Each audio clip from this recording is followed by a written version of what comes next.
Israel, Hezbollah మధ్య యుద్ధాన్ని నివారించేందుకు పశ్చిమ దేశాలు రంగంలోకి దిగాయి. ఇరు వర్గాలు చర్చలు జరపాలని కోరాయి. ఇందుకోసం 21 రోజుల పాటు కాల్పుల విరమణ పాటించాలని అమెరికా, ఫ్రాన్స్ తదితర దేశాలు కోరాయి. ఈ మేరకు ఉమ్మడి ప్రకటన విడుదల చేశాయి.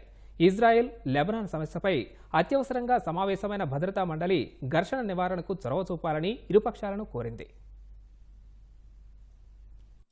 ఇజ్రాయెల్, హెజ్బొల్లా మధ్య యుద్ధం ముదురుతోన్న నేపథ్యంలో పశ్చిమ దేశాలు శాంతి మంత్రం పఠించాయి. ఇజ్రాయెల్, హెజ్బొల్లా మధ్య చర్చల కోసం ఇరుపక్షాలు 21 రోజులు కాల్పుల విరమణ పాటించాలని అమెరికా, ఫ్రాన్స్ ఇతర మిత్ర దేశాలు సంయుక్తంగా పిలుపునిచ్చాయి. న్యూయార్క్లో ఐక్యరాజ్య సమితి సర్వసభ్య సమావేశం సందర్భంగా బుధవారం చర్చించిన అమెరికా మిత్ర దేశాలు ఈ మేరకు ఉమ్మడి ప్రకటన విడుదల చేశాయి. ఇటీవల పోరాటం తీవ్ర పరిణామాలకు దారితీస్తుందని హెచ్చరించాయి. దౌత్యపరమైన చర్చలకు వీలుగా లెబనాన్, ఇజ్రాయెల్ 21 రోజుల తక్షణ కాల్పుల విరమణకు అగ్రరాజ్యాలు పిలుపునిచ్చాయి. ఇదే సమయంలో ఇజ్రాయెల్, లెబనాన్ సంఘర్షణపై ఐక్యరాజ్య సమితి భద్రతా మండలి అత్యవసరంగా సమావేశమైంది. అమెరికా, ఫ్రాన్స్ తదితర దేశాలు ప్రతిపాదించిన కాల్పుల విరమణ ప్రయత్నాలను లెబనాన్ ప్రధానమంత్రి నజీబ్ మికాటి స్వాగతించారు.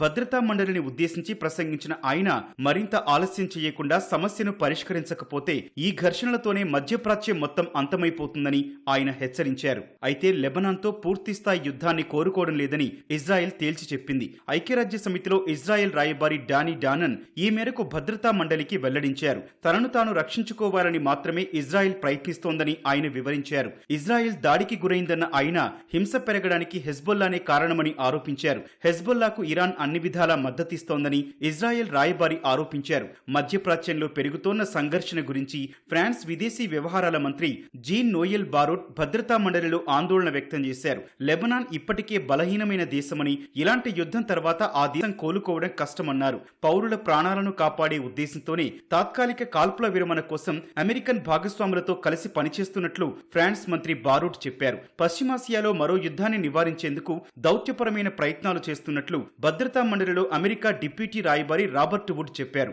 ఆ ప్రాంతంలోని అన్ని భాగస్వాములతో ఈ మేరకు చర్చలు జరుపుతున్నట్లు వివరించారు. హెజ్బొల్లా తీరును విమర్శించిన రాబర్ట్ వుడ్ ఐక్యరాజ్య సమితి తీర్మానాలకు కట్టుబడి ఉండాలని ఆ సంస్థను కోరారు. ఇజ్రాయెల్, హెజ్బొల్లా చర్చలు జరిపేందుకు వీలుగా 21 రోజుల కాల్పుల విరమణ కోసం తమ ప్రభుత్వం ప్రయత్నిస్తోందని అమెరికా అధ్యక్షుడు జో బైడెన్ వాషింగ్టన్ లో చెప్పారు. తాము ప్రతిపాదించిన కాల్పుల విరమణకు ఐరోపా, అరబ్ దేశాల నుంచి గట్టి మద్దతు లభిస్తోందన్నారు. ఇజ్రాయెల్, హెజ్బొల్లా మధ్య జరుగుతోన్న పోరాటంలో లెబనాన్ లో దాదాపు 600 మందికి పైగా మరణించారు. ఇరువురి మధ్య పోరాటం కొనసాగుతోంది. వేలాది మంది లెబనాన్ పౌరులు వలసపోగా వందలాది మంది నిరాశ్రయులయ్యారు. హెజ్బొల్లా దాడులు కొనసాగుతుండటంతో ఇజ్రాయెల్ దక్షిణ ప్రాంతంలోని ప్రజలు సురక్షిత ప్రాంతాలకు తరలి వెళ్లారు.